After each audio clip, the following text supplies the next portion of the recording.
We are live. Welcome to the Undercard Supercast for May 27th, 2014. I am your host, founder, editor, and Cisco Rivera Warwagon Salvage Team of Undercard Superstar, Luke Irwin. Joining me tonight, all he knows of New York City is what he's seen in postcards, Ben Cohn. Next to him, he's been called cornier than cow shit. Please welcome his return back to Undercard Superstar, Connor Dillon. He's been compared to Dorf on golf with infinitely less sex appeal, Josh Hall. He's about to drink a beer this weekend, and how? Nolan Howell. And lastly, Chicago Blackhawks goaltending coach, Taylor Engel. Dateline, the Undercard Google Hangout for Fight Night, which was more barren and dried up than Nancy Grace's womb.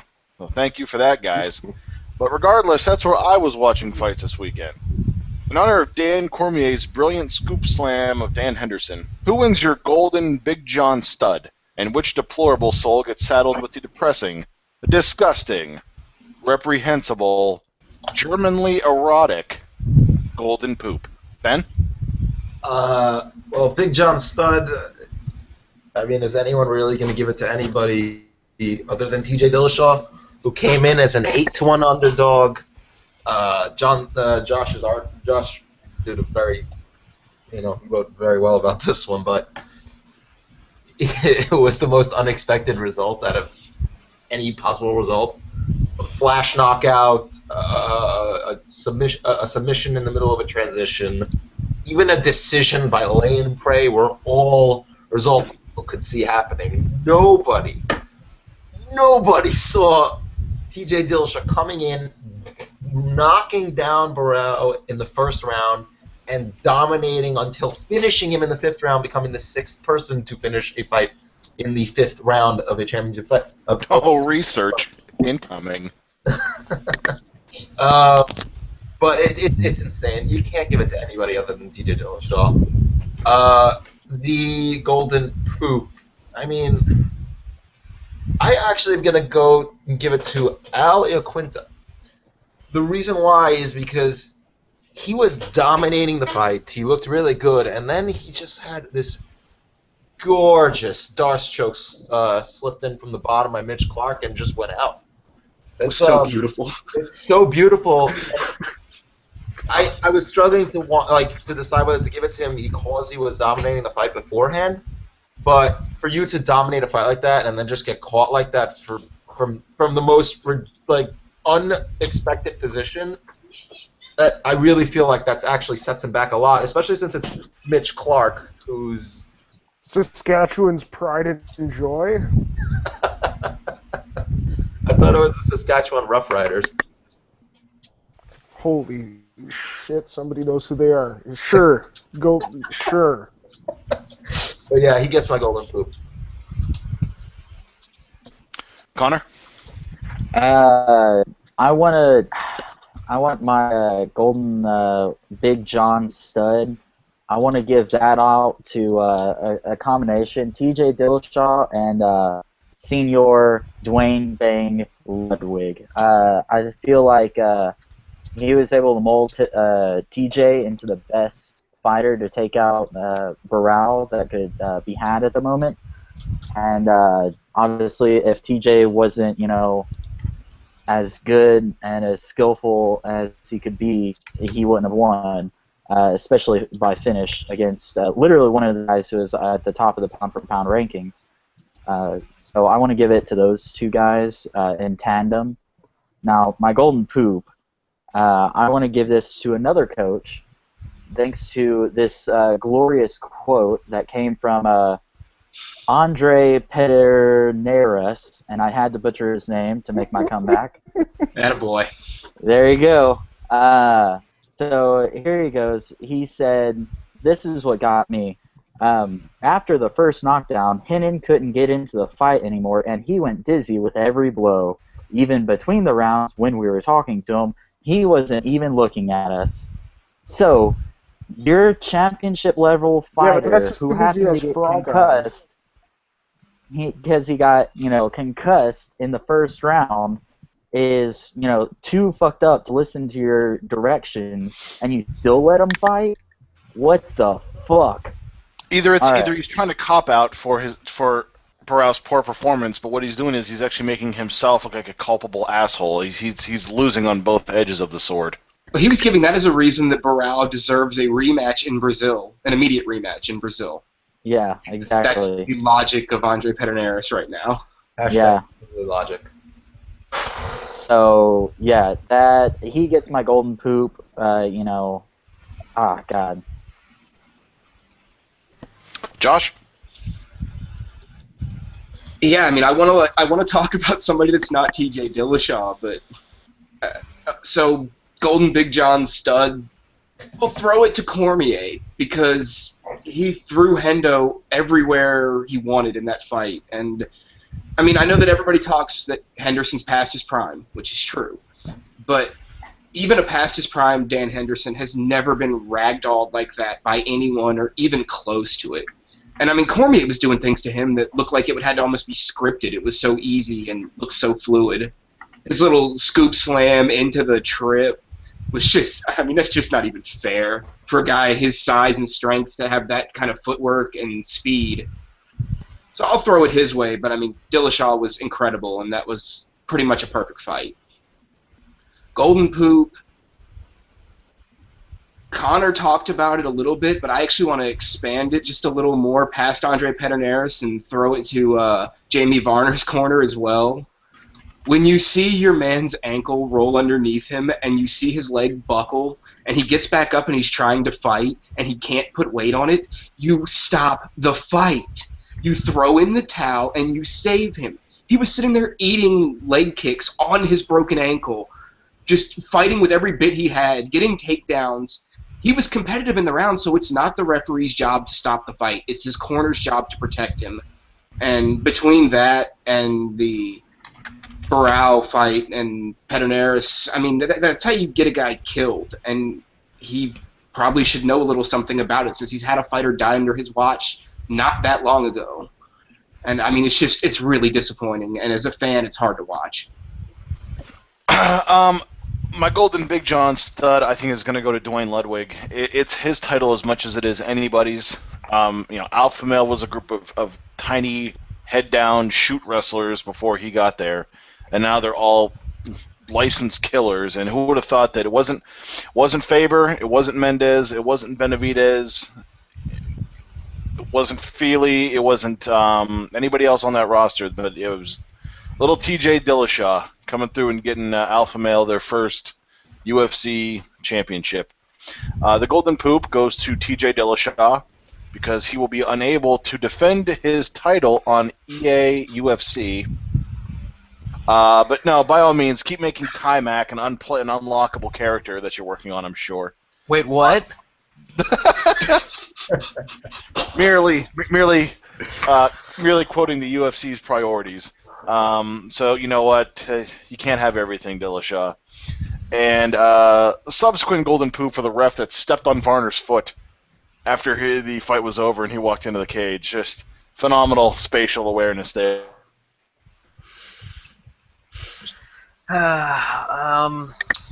My Golden Big John Stud, I mean, you have to give it to Dillashaw. Nobody saw that coming. You would have figured, like Ben said, he ran through all the methods that would have happened. No one thought he was going to outstrike Renan Barao and finish him violently, especially in the 5th round. So that was a pretty ridiculous performance, and probably I'll go on record as saying the most improved fighter from fight to fight. For him to come look, relatively unimpressive in a unanimous decision win over Mike Easton to beating a guy that's much higher level and beating him so decisively is absolutely ridiculous. And Golden Poop goes to Daniel Cormier's promo coach. He sounds like the retarded love child of Jump Jeff Farmer and Randy Orton when he reads his promos. He's atrocious.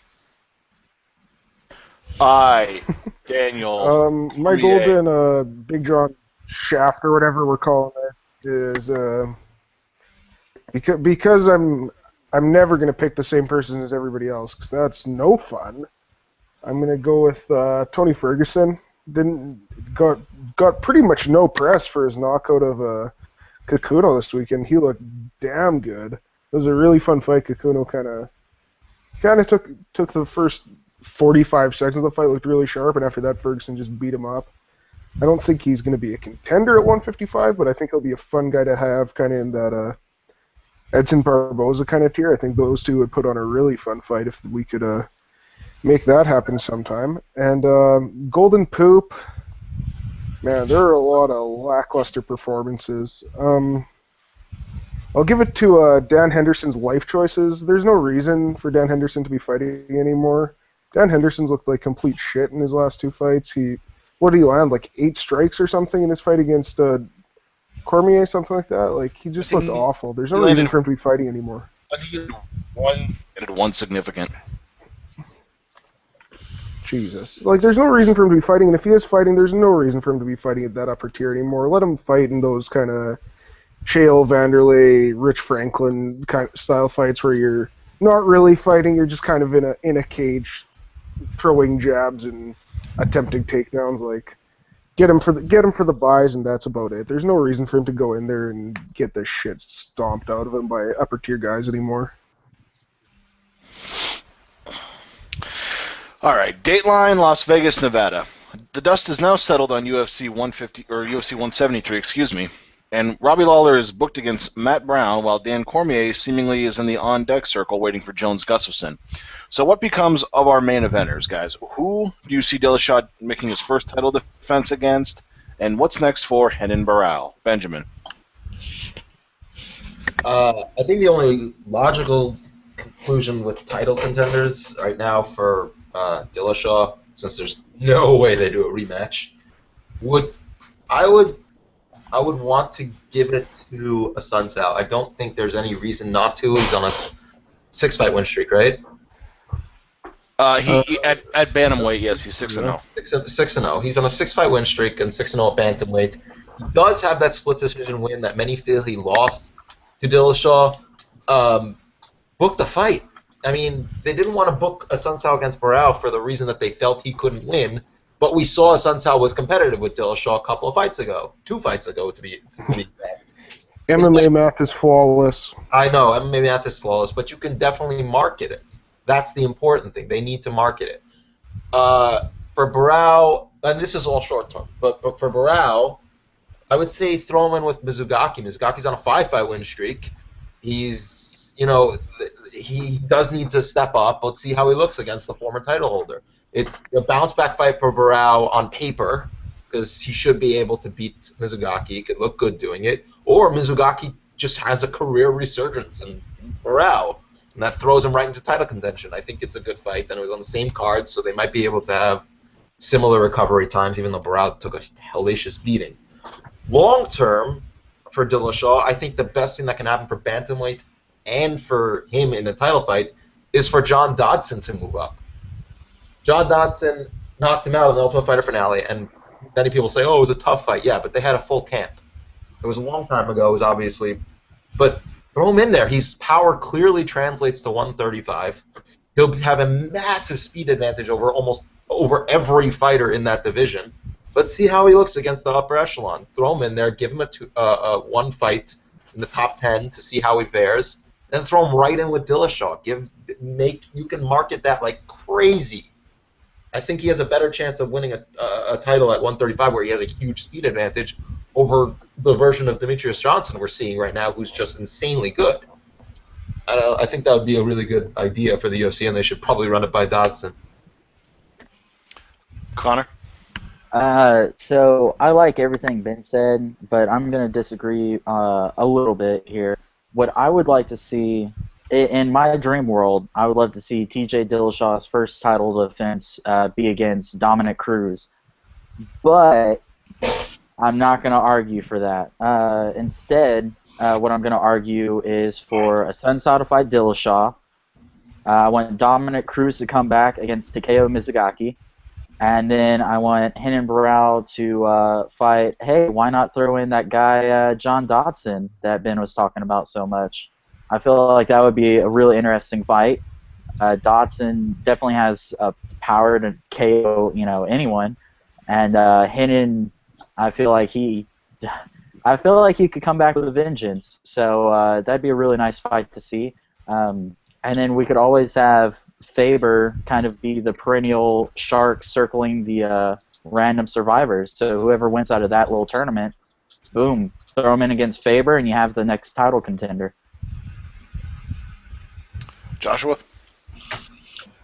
Yeah, I think it's a really good point that throwing Faber in there, because it sounds like Dana White's trying to throw a little divide in the alpha male guys, or at least get Faber in the title talks, because I think they still see Faber as the marketable guy out of alpha male. And if they can talk him into a fight with Dillashaw, I really think the UFC wants that to happen, and they want it to happen bad, which is why Dana's already brought that up and said he'll leave that in Uriah's court, putting it out there like, oh yeah, you can have a title shot if you want it, just say you want to fight your boy and we'll do it. So it's pretty typical of Dana, but I think that that's a very good possibility that we will actually see that. Barao Dodson would be an amazing fight, but it's going to kill Dodson getting that title fight at 135, I think, because I think that Barao's just too good, and he's too big, and he's too strong. I think that he can mitigate the speed better than he did with Dillashaw, because I'm sure he's going to be making adjustments for quick fighters now to work out his footwork and not leave himself in the pocket open so much early while he's finding his range, because he's tasted what happens if he doesn't. So I'd like to see Barao Mizugaki. Just makes so much sense. I hate it for Mizugaki as a fan of his, but I think it's the fight that needs to be booked. I think, yeah, depending on the status of Cruz, will be essential, I really do believe. If not fighting Dillashaw, then Cruz. The fun thing about a long-time champion losing his title, like we talked about before with Anderson, is all like the fun kind of booking you can do now when a title isn't on the line. So you look at him, a rematch with him and McDonald, or him and maybe he faces now Faber, probably not again, but there's a lot you can do with Renan. I don't want a rematch, and a fight with Cruz would be awesome. But if not, the logical thing is Mizugaki. He's earned it. And Dillashaw versus a Sun Shao. Let's print those damn tickets. Ooh, that's gonna be a tough pool. I could see that as probably a co-main on co-main maybe with the Velasquez and Verdum, because I don't that certainly cannot carry on its own. So that's going to need some help. But Sun Shao is the rightful challenger, and he does have a win over Dillashaw. So yeah, that makes sense to me. And yeah, Barao, I like to see something fun. I mean, the Mizugaki fight, it's there and it makes sense, but spice it up a little maybe. Nolan? Yeah, I can't wait for UFC 182, a Sun Shao versus Dillashaw 2.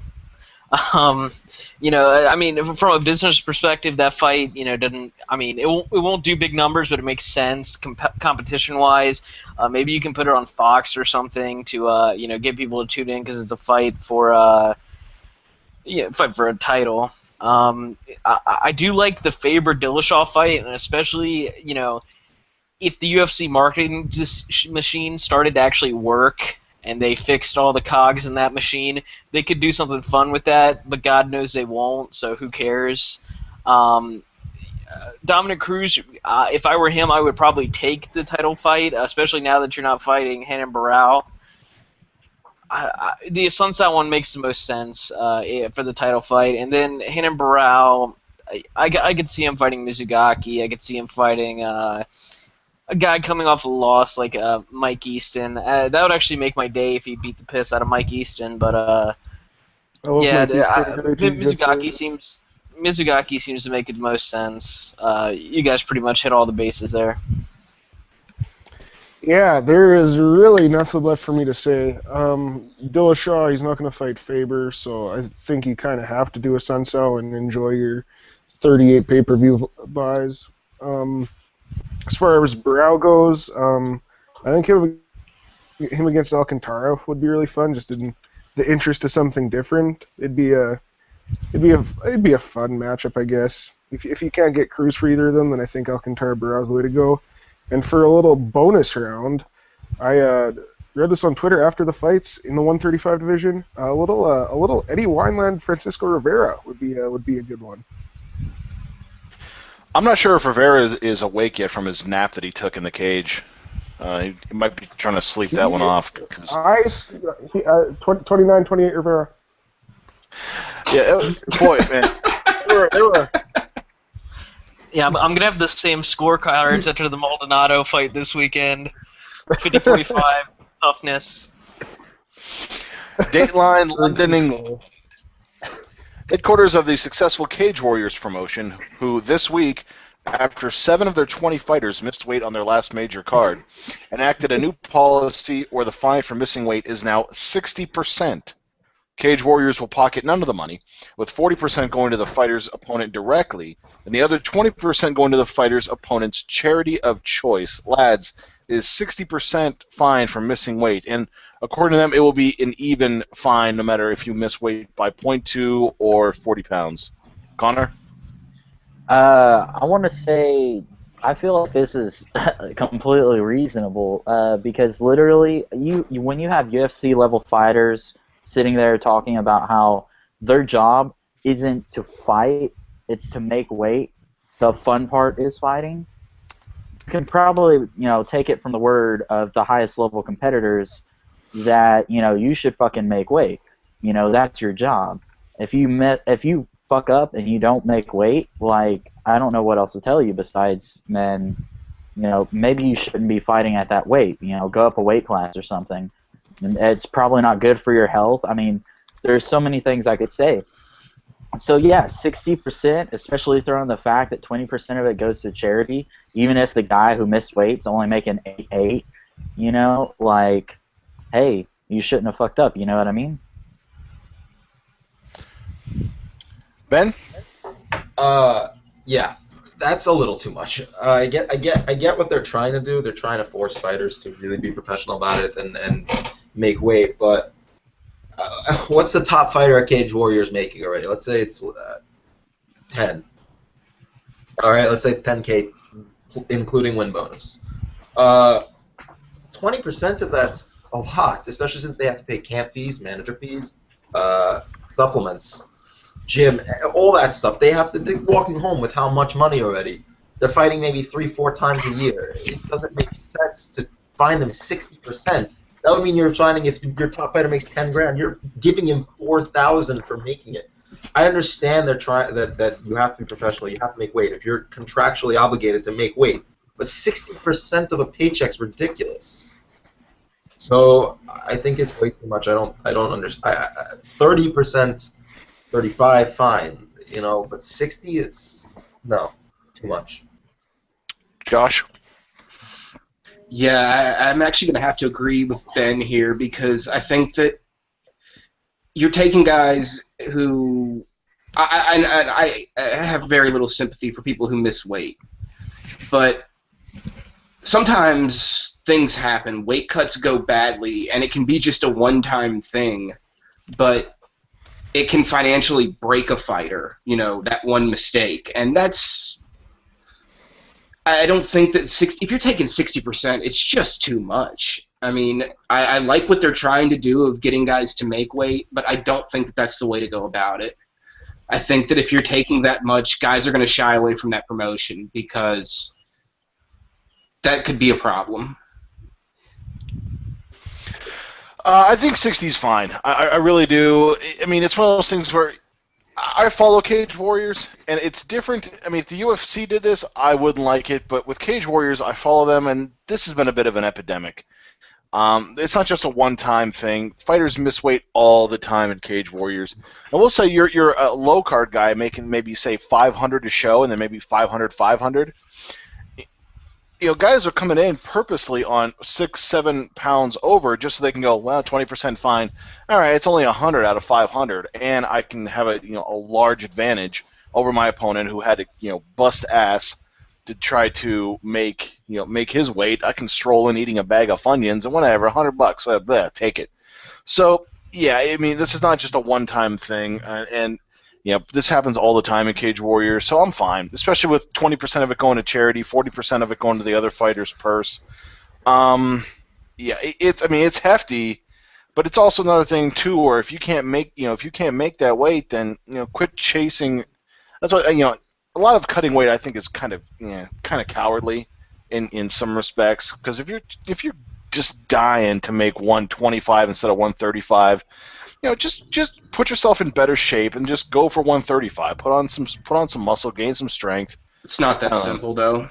Weight cutting's not even close to that simple. As somebody who's had to do it and seen guys who are really good doing it, I'd see guys who were cutting weight when I wrestled in high school who were having to cut weight fairly hard, and they were giving up size to the top guys still. So if they weren't cutting weight, they were fighting guys that were so much bigger than them that it was impossible to be competitive, because when your skill levels are all high, then size matters.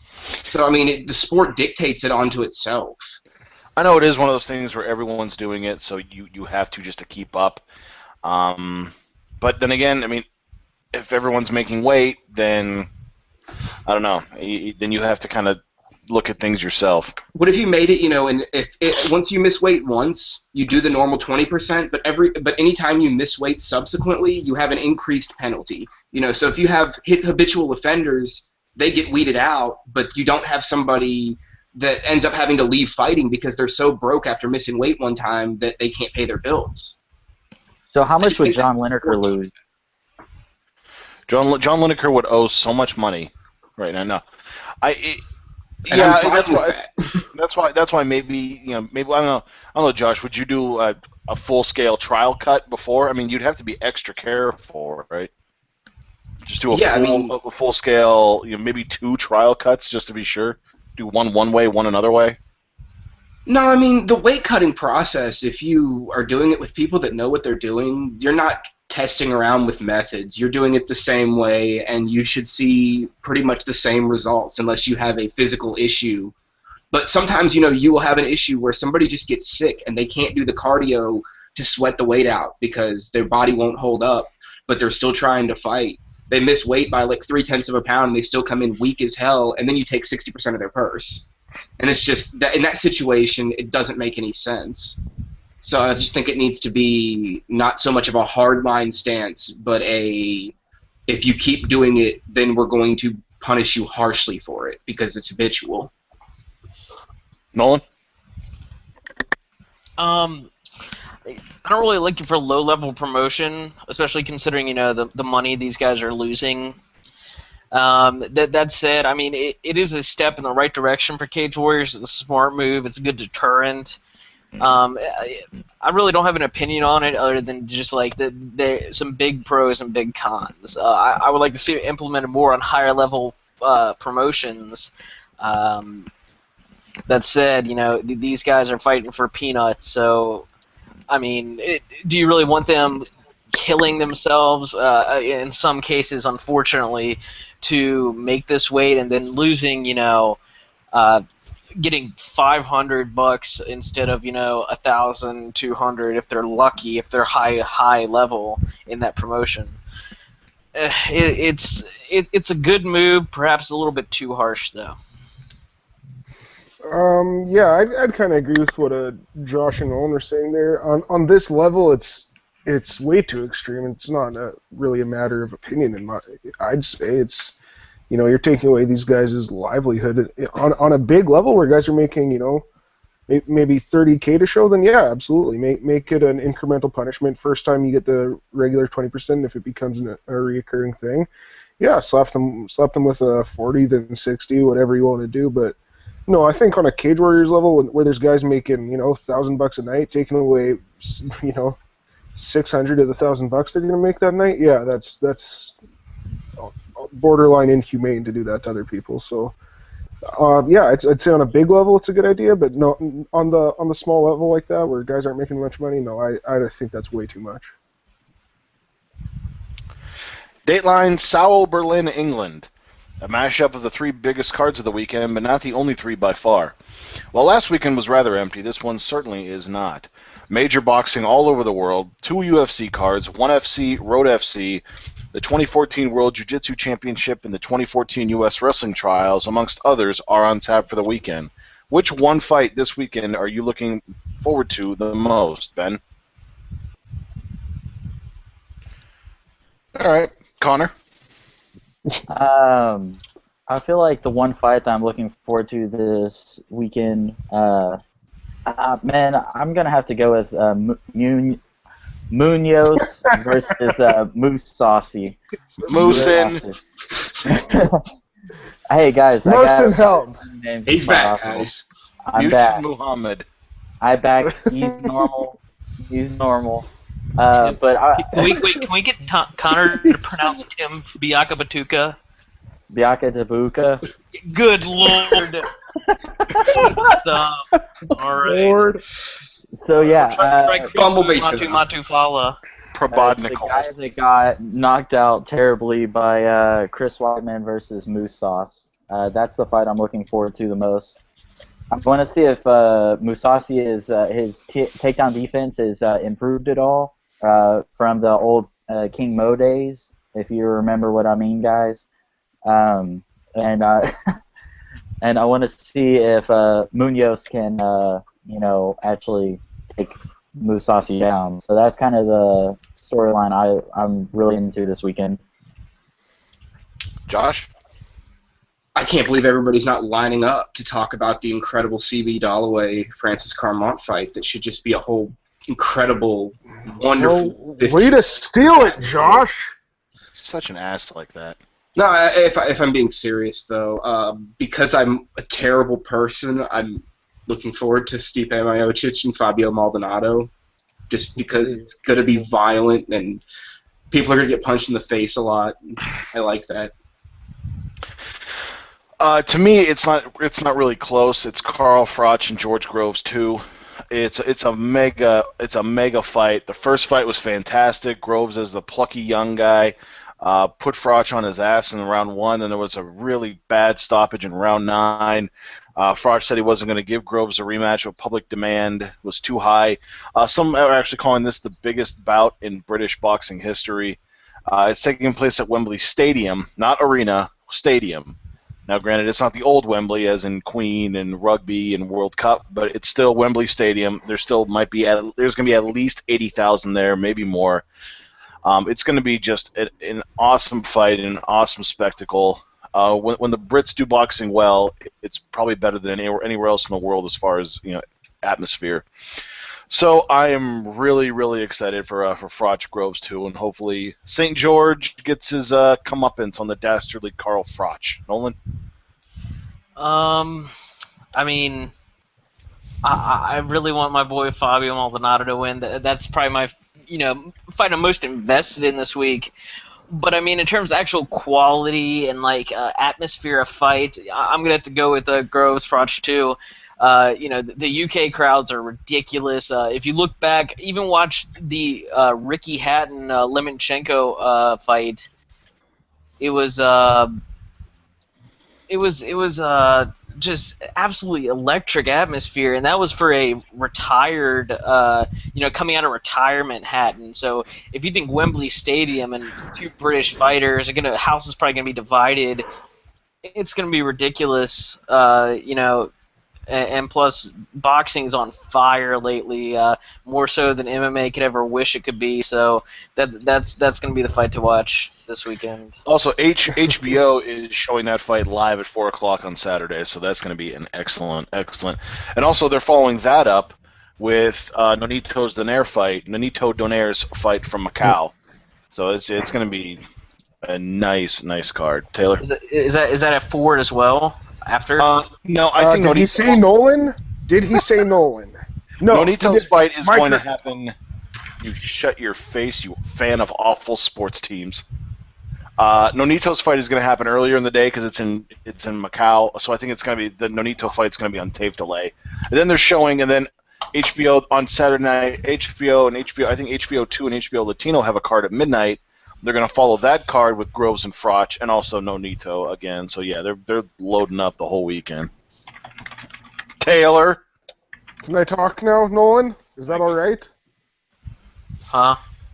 Listen, Nolan's on that summer brew. Perfect. He can't be held responsible for his obnoxiousness. Yeah, Nolan on his wild and crazy bar crawls. Sure. There's no real fight that does it for me this weekend because I can't watch boxing because I can't stand to watch on TV people that would get totally tapped by Ben Cohn's jiu-jitsu. So I'm just gonna Those shams. So I'm gonna go with just a couple guys that I'm excited to watch, even if they are complete squash matches. So the first being Luke Barnott. I love watching Luke Barnott. He's one of the funnest fighters in the UFC to watch, in my opinion. Fighting, what's his name? Something or other Strickland, I think. I don't know, some guy. A guy named Strickland. All right. And then kind of crept up on me. I totally forgot until I was looking at the schedule probably 2 weeks ago that Damian Maia was fighting this weekend. So it'd be fun to watch him put in some work against some guy that I'm sure was working at the local Burger King last week. Benjamin? The fight I'm actually looking forward to the most would have to be Henderson versus Khabibov, and I don't really know why people wouldn't be looking forward to this. Because it's next week. It's next week. You fucking moron. Sorry. Vintage cone! Attaboy. All right. On that note, we're going to move on to some quick picks for the weekend here before we close this out. Dillashaw not being in the game. All right. Do a couple picks from this weekend, and also we'll do a long pick. That's on my mind. Let's get this one out of the way. I'll just want give me a quick answer and your predicted finish of said fight. Left to right, Ben Cohn started off Maldonado versus Miocic in the main event of the Ultimate Fighter Brazil 3 finale in Sao Paulo, Brazil. Miocic, TKO round 3. Fabio Maldonado via zombification. Get Maldonado by like a 50-43 unanimous decision after absorbing 500 significant strikes. Miocic via split decision. Maldonado KO round 1. No. No contest. Miocic by TKO in the second. Mark Munoz versus Gegard Mousasi. Gegard KO round 1. Mousasi unanimous decision. Mousasi's first round submission. Munoz round 2 TKO. Mousasi round 2 TKO. Munoz TKO round 2. As an aside, I hate watch. There are two fighters in the world that I hate watching, like just for their lack of any sort of giving a shit. Mousasi and Masakatsu Imanari. I abhor watching Mousasi fight because he looks like he'd rather be anywhere else on the planet, and it's infuriating me. My blue collar sensibilities. What about Fedor? Do not appreciate this. Well, no, Fedor was just a Russian machine made of brick. Yeah, Luke appreciates real. And the facial expressions of Gegard Mousasi. Luke no, because appreciates Mousasi real always Luke has that look. No, Mousasi always has a face like he just finished a sigh. Luke is the St. Louis Cardinals fan. I only like fighters that fight the right way. That's me. George Groves versus Carl Froch. And you're allowed to pass. Froch. Let's go with George Groves. Finish. Round 9. Whoever was born closer to Ireland, round 1 TKO. Groves. Nolan was Unanimous decision. such a hurry. I'm going to say Groves, it takes unanimous decision. Maybe a split decision. Froch unanimous decision. Kendall Grove is fighting this weekend? Kendall Groves is fighting this weekend. Froch unanimous decision. And a long one that was, let's do one more quick one here. CB Dalloway versus Francis Carmon. God damn it. Because I like fun. Right now, I've got Dalloway by unanimous. Dalloway via Peruvian necktie. I joked about this earlier, but I actually am kind of looking forward to this fight. Dalloway Oh by my God. a surprisingly interesting unanimous decision. Dalloway via UD. Dalloway KO round 1. The entire time you guys were doing that, I was trying to decide whether I want to go contrarian or to go with the mocking Luke road. I think I'm going to go with the Luke road. Dalloway because he just fights the right way. You know, he Thank doesn't you. have any of that French Canadian blood in him. That's Nice. Hey, I appreciate it. Thank you. Rust Belt. And a long one just announced today. Matt Brown versus Robbie Lawler at UFC on Fox 12. I am soaking wet. It's so good. Is it the main event? Yes. Oh, that makes it more difficult to choose. May I ask why? Brown has better cardio, and Yeah, that's legit, actually. it's for sure going to be a grueling fight. All right, Ben. You win this round. Brown by split. Robbie Lawler via liver kick KO. Shoney Carter. After they both land a giant blow on each other, and we're only left with the referee going, "Oh my God!" Shoney's what the fuck face. Yes, it's the best thing. That was amazing. Brown via split decision. Lawler TKO round 2. Alright, yeah, Lawler knockout in the first. All right, that'll do it for us today. Now I actually have a concrete answer to tell you as to when our next show will be. It will be next Tuesday, right here at 9 o'clock p.m. Eastern Standard Time, as all the Undercard Supercasts will be from now until the end of time. So we thank you for watching, and we are looking forward to catching up with you next week after a mother stinking packed load of fights this weekend. Ben Cohn.